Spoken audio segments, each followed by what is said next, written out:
Good morning, Karsten. Hi. Good morning. Good How are morning, you? Stefan. Hi. Fine. Gentlemen, please have a seat and chocolate if you like. Thank you very much.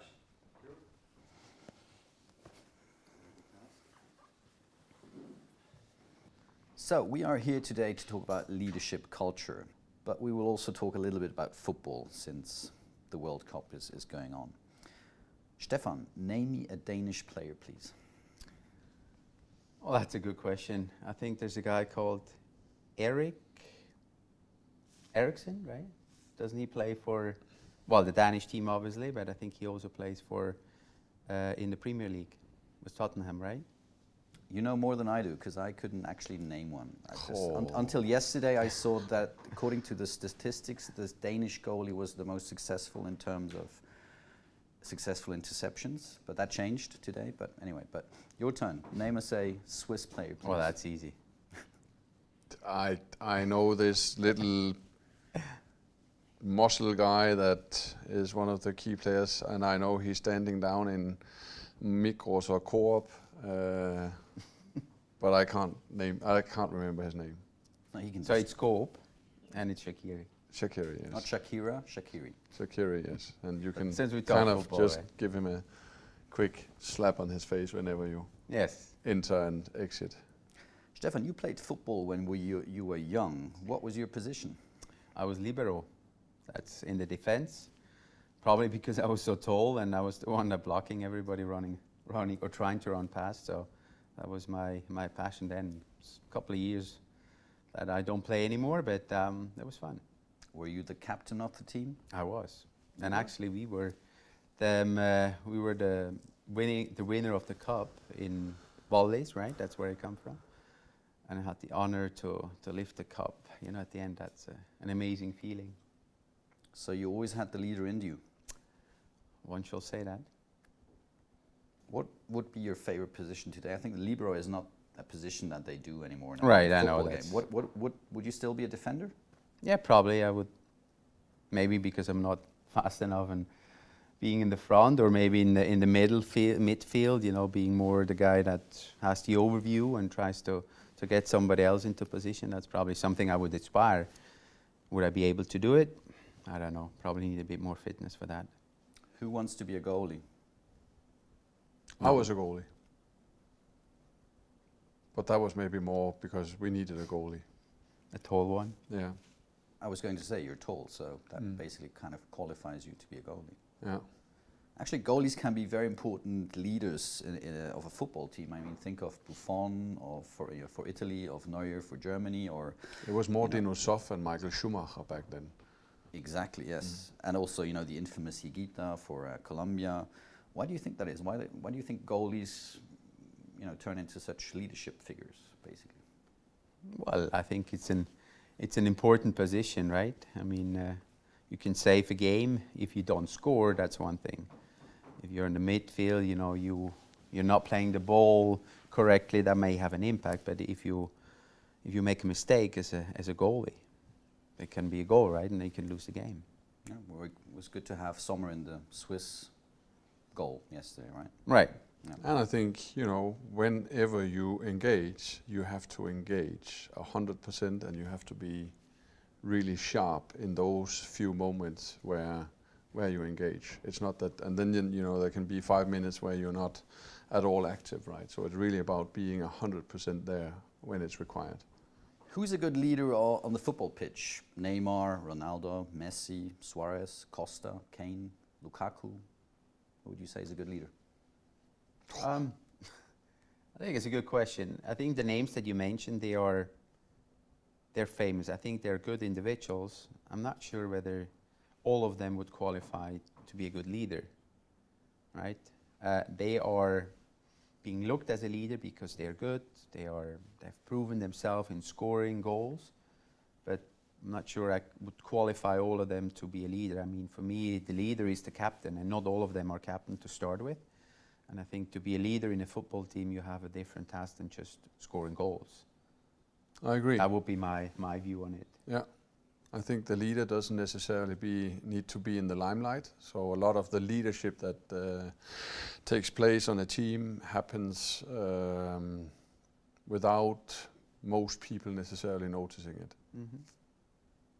What team is more likely to win a football match or tournament? Is it a mediocre team with, a very strong leader who stands out, or a solid team with no particular leadership figure maybe?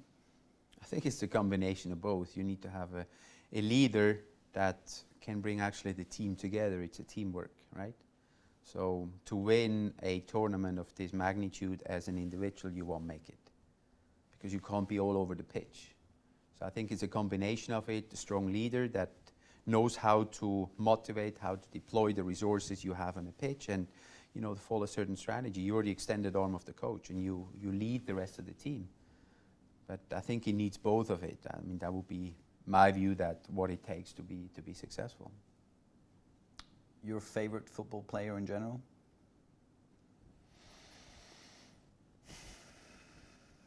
My favorite football player.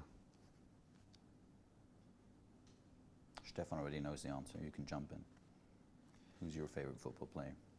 I mean, for me, it would be a Danish player that most people don't know anyway. Well, give us the name. I mean, we had a very strong captain in the 80s. He became the head of the national team later, Morten Olsen. He was the libero. He was a very, very strong figure on the team, not necessarily in the limelight, quiet, humble, but extremely important for the team and the success that they had in the 80s. Mm.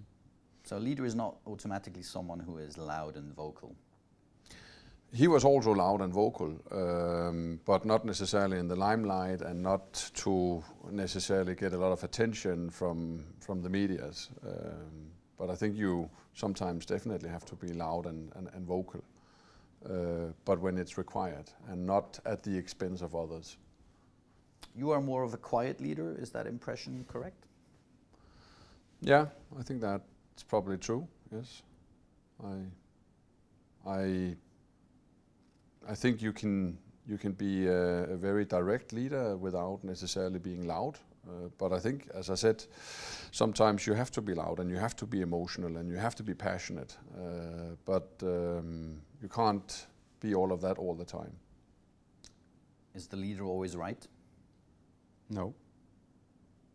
Not in my view. I think for me, a strength of a leader is, that you embrace with the team. You get the team together, and I think that's at least the way I'm acting is, I get the people to contribute. It is then a leader for me is the one that has to take decision and then to put the team, or get them into the right direction, right? So, no, the leader for me is not always right. So is it all right to challenge a leader? Yes, constructive challenge.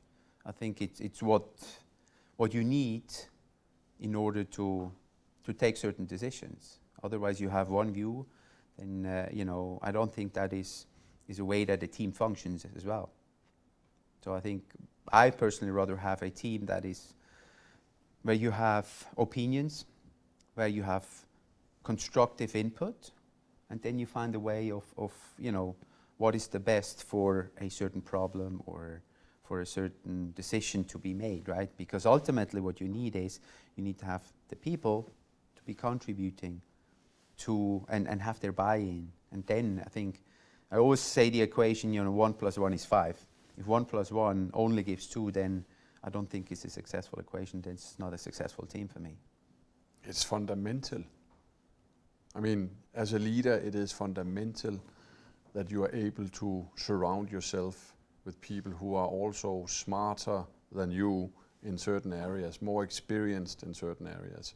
And if you can't foster an environment where these people can also challenge you and have their own opinions, and there's a level of trust around you as a leader, then forget it. Then you will not succeed. Plus, I think to add on that, if you don't allow this to happen, you won't attract the great team players. If you, as you said it, right? I think what we inspire, to hire the best people, the experts, and not us to tell them what to do, but them telling us actually what we should do. And if in that environment, with that approach, you don't allow them to voice their opinions, then they ultimately will become quiet, and then they won't voice their their opinions, their views anymore, and I don't think then you go into the right direction. In your time as an active footballer, how often have you challenged the referee's decision? Oh, many times. I'm probably, I was very passionate about when I played football. So for me was, you were in there, and if I wouldn't agree, then I think I have that temper that all of a sudden I would, in those days, get excited about it and challenge, and at times probably say words I shouldn't have said, and had to face the consequences after. But also because I was the captain, right? So I think I felt somewhere the obligation that I had to do that, and not just only because I was passionate about it and I felt like I was treated the wrong way, me personally, but as a team. And ultimately what you want to do in sport is you want to win. So. Same as in business, right? Of course.